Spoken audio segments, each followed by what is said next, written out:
So Miro, he requested his release from AEW. Now later in the show, I'm gonna show you some sicko responses to Miro, right? But he finally requested his response. His release. Pardon me.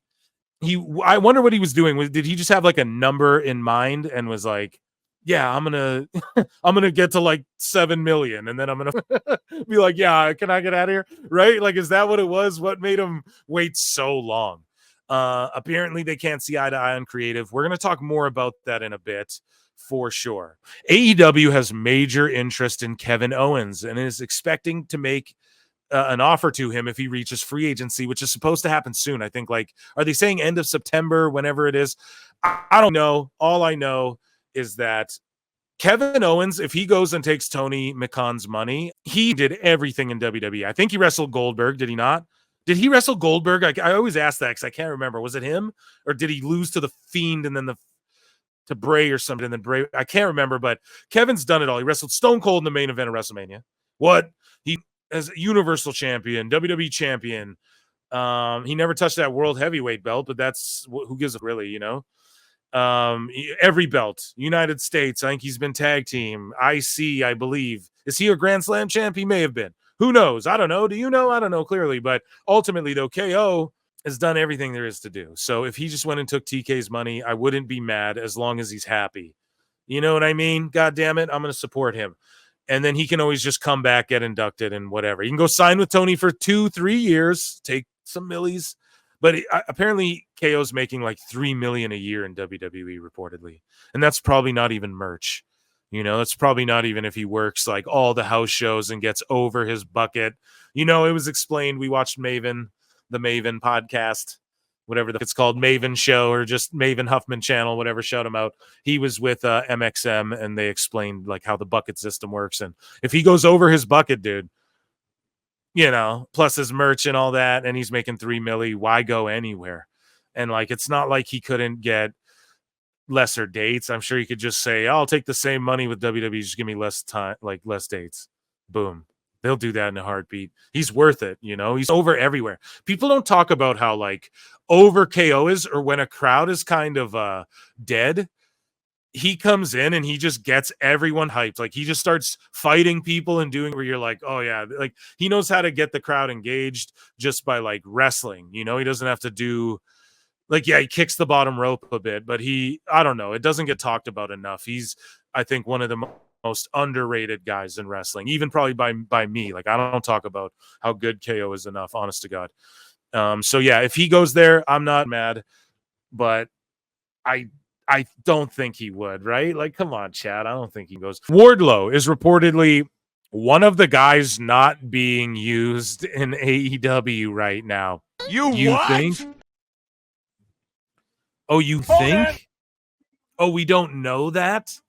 Jeepers, man. So, yeah, Wardlow is not as one of the guys not being used. Yeah, I'm watching the show. No, why? Who knows? Is he injured? Who knows? Someone get this man to WWE somehow. For the love of, okay? Get him in NXT. For the love of God, somebody. Save this man. Tony, let these people go, bro. You talked all that when AEW started about WWE holding people hostage. All the fandom, we're not going to let, you know, we're not going to let talent go on you. Like we're all that. What did he say? Like, we're not going to let talent struggle and feel like they can work indies and all this stuff. And then he started limiting the indie dates because he realized, yeah, you can't let them just do that. Right. And now we're seeing guys like Wardlow just sitting on the bench. Let him go, Tony. Just offer to let him go. We're going to talk about Tony Khan says there's no such thing as long-term booking. Huh, Tony, if that's the case, you have no long-term plan. You have no short-term plan week to week. Let him go then. Let him go. He's not in any plan, clearly. Yeah, I don't know what to tell you. It's just so disappointing. And then we got a guy like Miro. You got Wardlow and Miro on your roster, and they're the two guys not being booked. And I'm watching Orange Cassidy every week, bro. I'm watching Commander steal Lucha House Party's gimmick with Private Party, get choked out by Marina Shafir, and you got these two guys just chilling. while Mox is walking around parodying Romper Stomper for real on your show, man. Woo! Nuts. Where's Freddie Prinz? Freddie, start your federation. I love you, dude. Me and my wife love you, bro. Start your fed and hire these guys. What's going on? We're just going to leave Wardlow here, lest he be not forgotten. We're leaving Wardlow here so we don't forget this man, folks. He deserves better. Free Wardlow, free Ricky Starks, free Miro. But Miro for sure leaked this to a sheet. Sorry, Wardlow, you're gone again. But Fightful reports there was some consideration internally to use Miro in the AEW All-In Casino Gauntlet. Why? So he could just lose with Ricochet? And he had pitched working with Moxley earlier this year.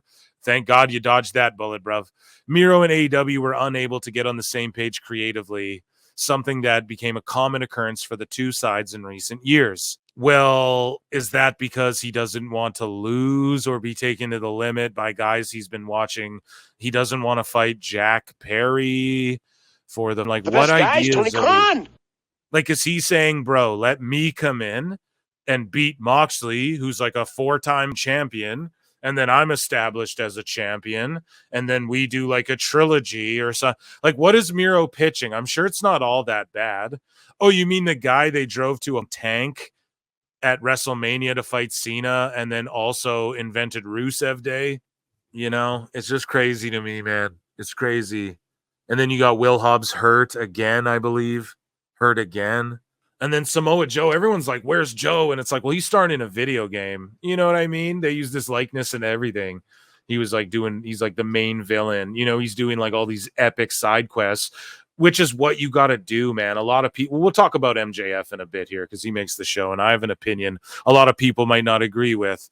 Well, no, I covered it earlier. Just, I don't get mad. Like, if you're going to go to AEW and like do all this side quests and make a bunch of money and just, like, I ain't mad at it, man, but it's when you're like getting mad at the people on Twitter and like not, I don't know. You can only do so much with the bad creative. You know, you're signing there to deal with bad creative. And so whatever, it's a blanket thing with all of these guys. This is per Pat McAfee show here.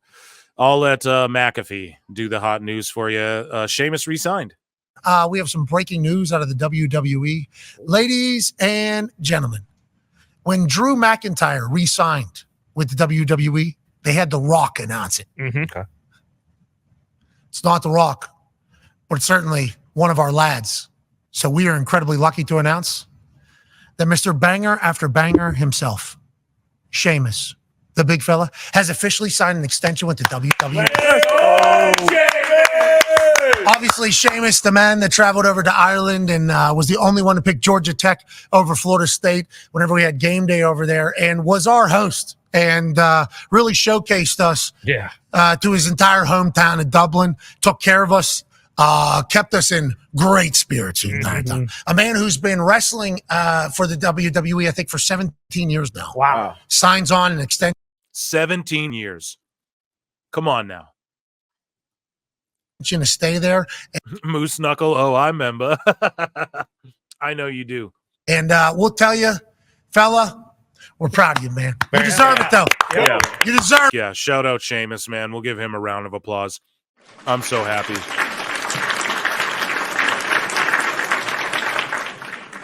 Sheamus is a dude, just for years, I didn't get it. Won me over the last handful.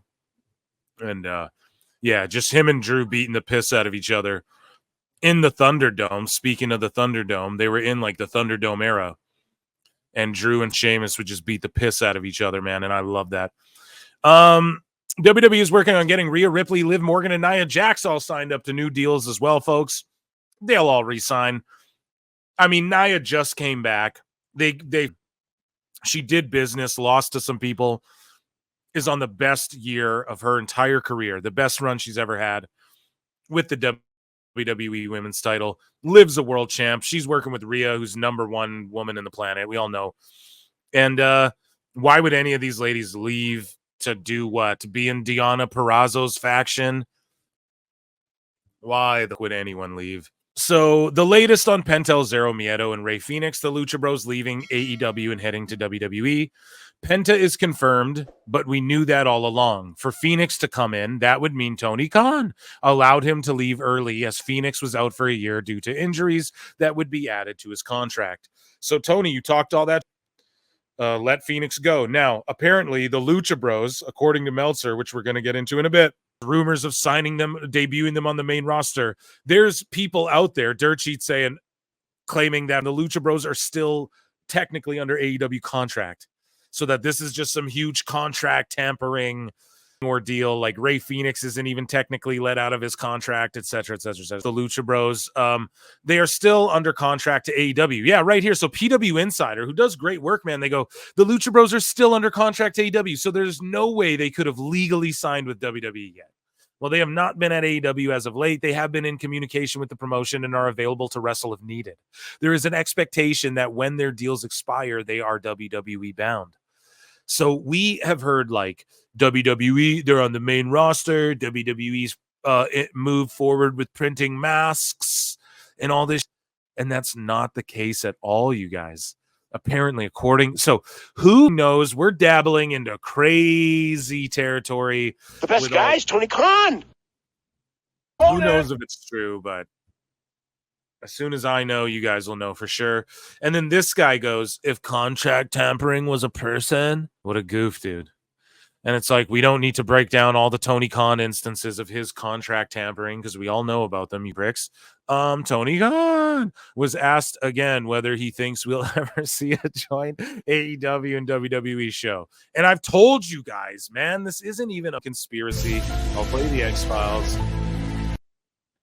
Tony's dream is to have a crossover WWE versus AEW show and to work with Triple H and Shawn Michaels and all.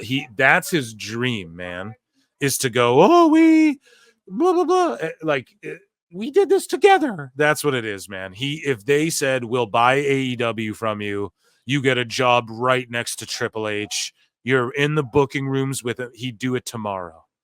He'd do it in a heartbeat, man. And that's the thing that's so silly and cute.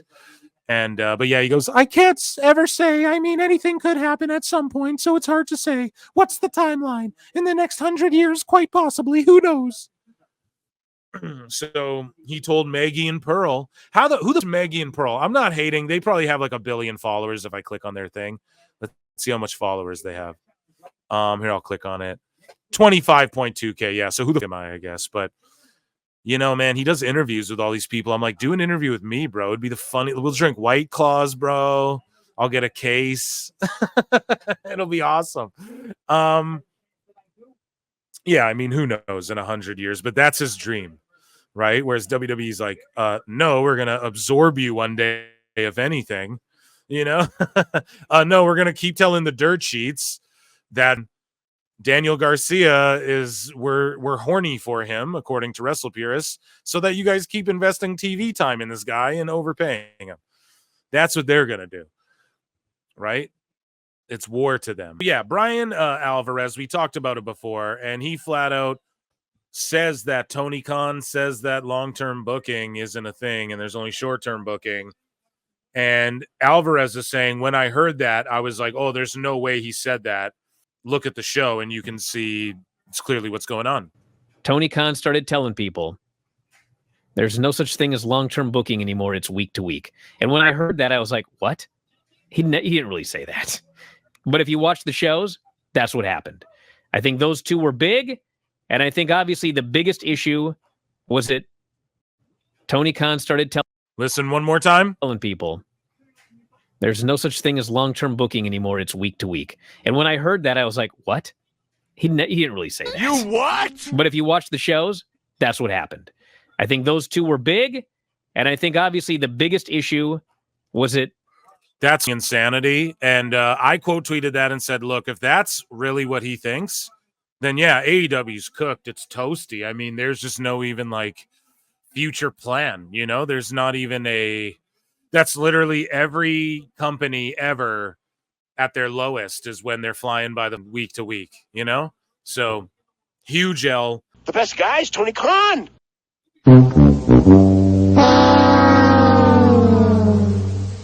nuts. I mean, I don't even really know what to say. It tells you everything. I'm actually going to hang on to that. Basically, what happened was SmackDown is unveiled, right? New logo, new look, all of those sorts of things. They have a new theme song, and it triggered a bunch of people. And people are saying, you know, wrestling's always been rock. It's not hip hop. That's stupid. Doesn't matter. And like, I don't mind the song at all because it's just like a little bop for, you know, just in between commercials. It's Friday night. You're chilling, you know. Me, I like a cocktail. What? Maybe a beer. What? Minecraft. What? And like, I watch some SmackDown and, you know, I enjoy it. And now Mercedes Mone, and I remember when this was in the news, like Mercedes was pictured with Meg Thee Stallion and was talking about, yeah, I'll do some with Meg Thee Stallion or something like that. I remember that was a while back here, but either way, Mercedes Mone says it's true. Meg, after they heard Monet, was working with Meg. You know what I mean? Like, that's the conspiracy, folks. We got to break it down. X-Files. I'm trying to do it the best I can. But really, we need Alex Jones in here.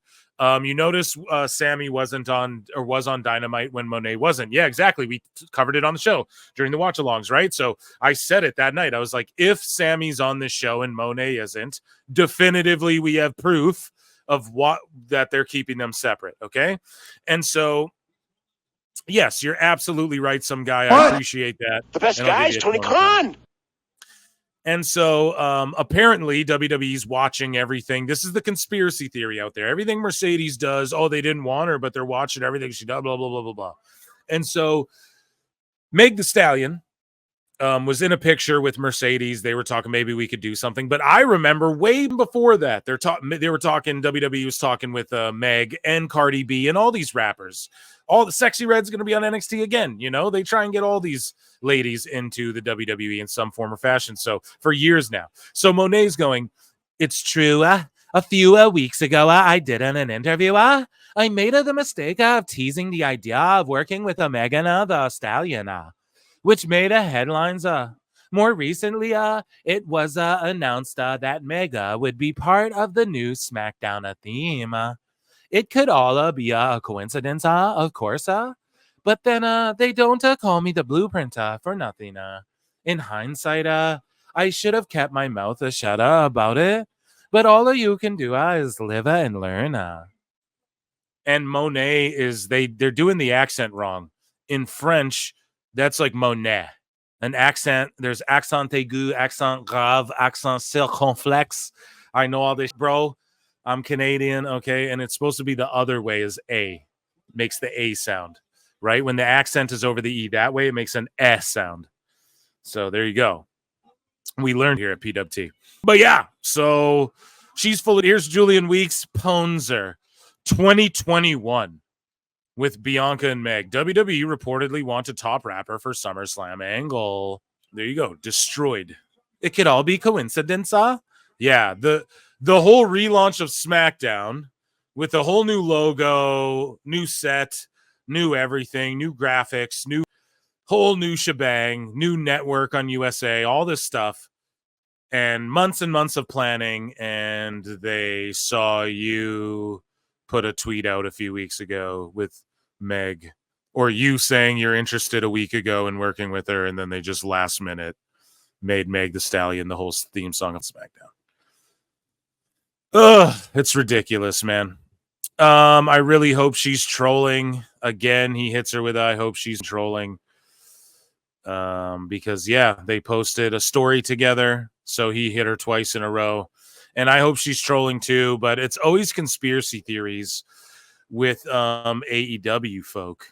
I find, you know what I mean? Like, or at least I don't know. It's always like, but WWE, so what about me? If, you know, like, the WWE's doing this, then, you know what I mean? So, at the point there were so here's the report from PW Insider. They say at one point there were expectations that Megan Thee Stallion would partner with Mercedes Moné in AEW. Megan and Mercedes met while at the Crunchyroll Anime Awards in Japan. As they were fans of each other, the meeting opened up negotiations between their managers. After the two sides had agreed to do something together, Moné publicly mentioned the idea while promoting AEW All In, noting that she was hoping to get Stallion in the ring in AEW.